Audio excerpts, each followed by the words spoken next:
What's the time limit? 24 hours. They say they'll launch after 24 hours. Do they say what the target will be? So far, they haven't mentioned the target. When did the countdown start? 5 hours ago.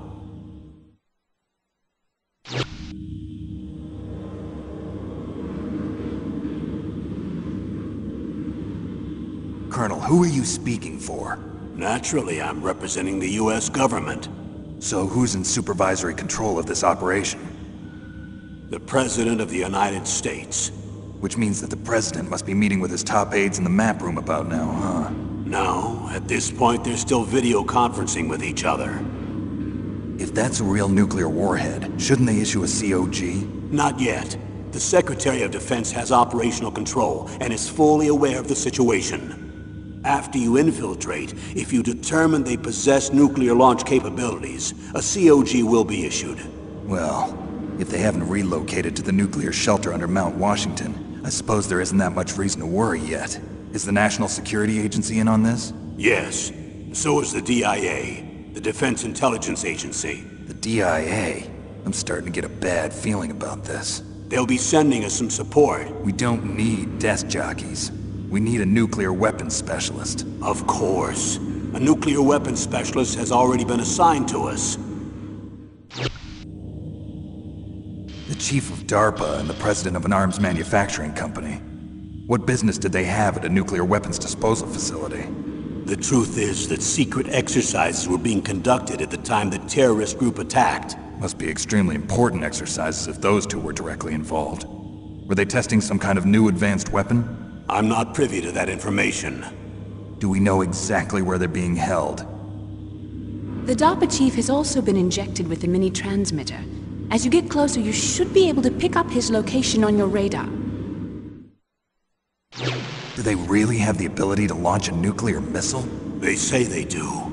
They even gave us the serial number of the warhead they plan to use. Was the number confirmed? I'm afraid so.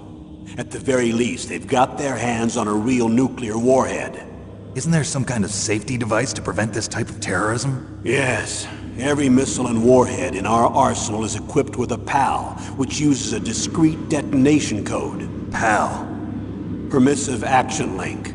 The safety control system built into all nuclear weapons systems. But even so, we can't rest easy. Why not? Because the DARPA chief knows the detonation code.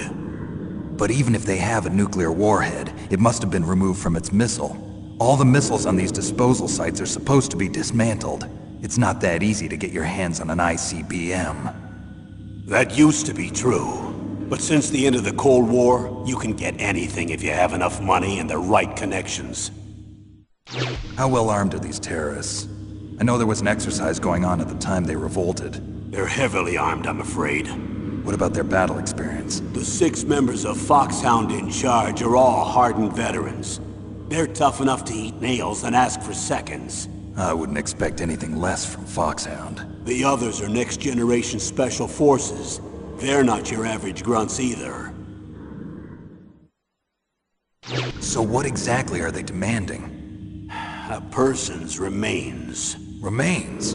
That's right. To be more accurate, cell specimens which contain the individual's genomic information. Cell specimens? Why would they want that? The terrorists need them. You see, these next-generation special forces have been strengthened through gene therapy. Strengthened? You've heard of the Human Genome Project. They've been mapping the human genome, and they're nearly finished. Following up on this research, the military has been working towards identifying those genes which are responsible for making effective soldiers. There are genes that do that? Yes. And using gene therapy, they're able to transplant those genes into regular soldiers. Gene therapy? I'll explain this part. With gene therapy, we can remove those genes which we know may lead to sickness or disease, and at the same time splice in genes with beneficial effects, such as resistance to cancer, for example. In other words, we can overcome all sorts of genetic diseases, and at the same time add genetic characteristics as desired. Okay. And so if you knew what genes were responsible for making the perfect soldier, you could implant them in the same way, right? Yes, we could. But it all depends on being able to isolate and identify those soldier genes. And in order to do that, it's helpful if you can study the genomic information of one of the greatest soldiers ever. One of the greatest soldiers ever? The man they call the greatest warrior of the 20th century. You don't mean Big Boss. That's right. We've been working feverishly to identify the genes responsible for his incredible combat skill. So far, we've discovered about 60 of the so-called soldier genes. So his body was recovered after all. Yes, and his cells have remained frozen in a cryo chamber. His genomic information is a priceless treasure to mankind. Priceless to the military, perhaps. His body was burned severely, but it was possible to restore his DNA profile from just a single strand of his hair. You people are amazing. And then you're gonna transplant those genes into soldiers? Yes. We'll use a process that I discovered called gene targeting. The strongest soldiers don't become what they are by acquiring their skills through training or experience. We now know that hereditary factors are far more crucial for creating superior soldiers. Snake, we can't give them his body. It's potentially more dangerous than all the nuclear warheads on that island put together. I hear the terrorists are calling themselves the Sons of Big Boss. The Sons of Big Boss? Tell me about these next-generation special forces. They started out as an anti-terrorist special ops unit, made up of former members of biochem units, technical escort units, and the nuclear emergency surge team. Their purpose was to respond to threats involving next-generation weapons of mass destruction, including NBC weapons. Until they were added, that is. Who's they?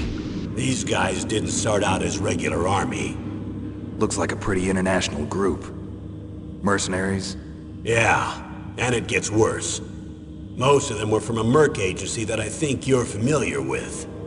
They were part of Big Boss's private guard. And after Big Boss went down, the military just bought out all their contracts.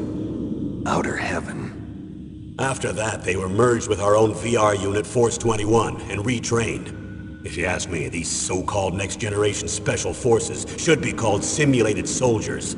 They have no real battle experience. Video game players, huh? Don't forget they've all been strengthened with gene therapy. They carry genes which make them excellent soldiers. Don't get careless just because they don't have much experience. I thought using genetically modified soldiers was prohibited by international law. Yes, but those are just declarations, not actual treaties. The interesting thing is that nearly every member of the unit conspired in this attack. How could an entire unit be subverted to rebellion? They're calling it a revolution. Since they all went through the same gene therapy, they probably felt closer than brothers. They see the unit as their only family.